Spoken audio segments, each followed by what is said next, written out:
Nah, kalau tadi sudah ada bapak-bapak nih, sekarang nona-nona nih. Silakan Pak Ustadz, ini kan selama ini mampu mengenyam pesan-pesan dakwah dengan lebih cair. Ada lucunya, ada sarkasnya, itu khas Indonesia sekali. Sehingga bisa diterima oleh banyak orang. Pertanyaan Sherly adalah, dari mana Pak Ustadz skill itu Pak Ustadz dapat? Ini yang orang tidak tahu. Saya ini dosen komunikasi. S1, S2, S3 saya itu komunikasi.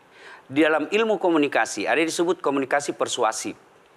Bagaimana orang dibujuk supaya dia mau ikut dengan kita. Itulah komunikasi persuasif yang lawannya adalah kursif, paksaan. Ya. Saya melanjutkan Sherly tadi sama Yohana. Ya. Nah, tolong bujuk saya supaya sholat. Puasa saya lakukan, semua saya lakukan kecuali sholat. Ketika Allah perintahkan ibadah-ibadah yang lain, itu cukup perintah ayat saja turun. Allah perintah haji, ayat saja turun. Allah perintah puasa, ayat saja turun. Allah perintah bayar zakat, ayat saja turun. Tapi ketika Allah perintah sholat, tidak boleh ayat turun.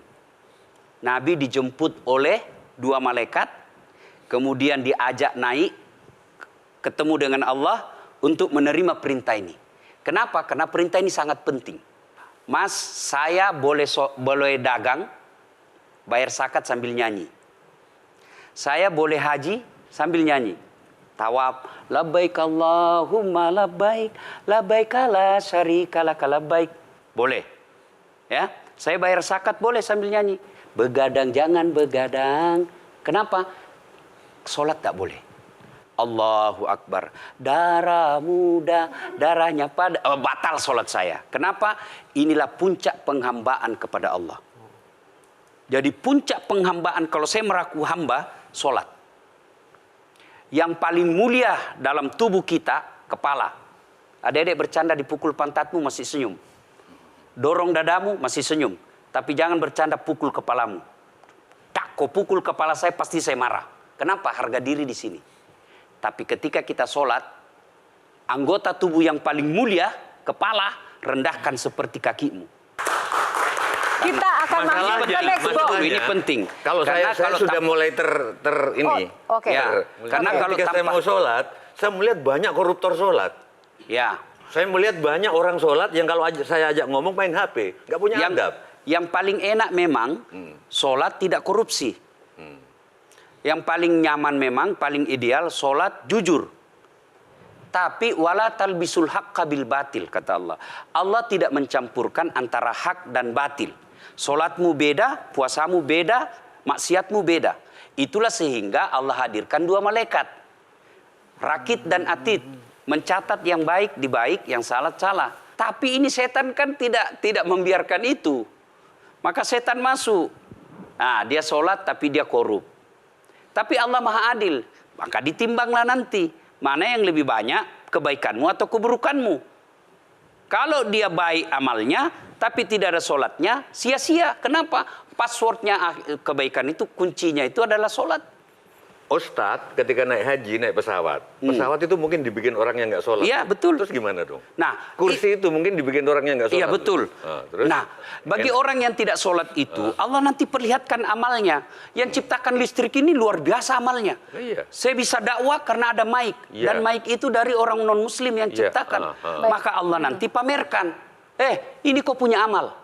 Ini 10 Buddha, 10 miliar kau punya amal. Mana passwordnya? Mana kuncinya? Kuncinya itulah sholat. As-sholatu imanuddin, as-sholatu miftahul jannah. Sholat itu kunci kebaikan, sholat itu tiangnya agama. Sebuah bangunan, dia bisa berdiri tanpa dinding. Sebuah bangunan, dia bisa kokoh tanpa atap. Tapi ketika bangunan tidak punya tiang, pasti tidak kokoh. Tiang itulah dalam agama sholat.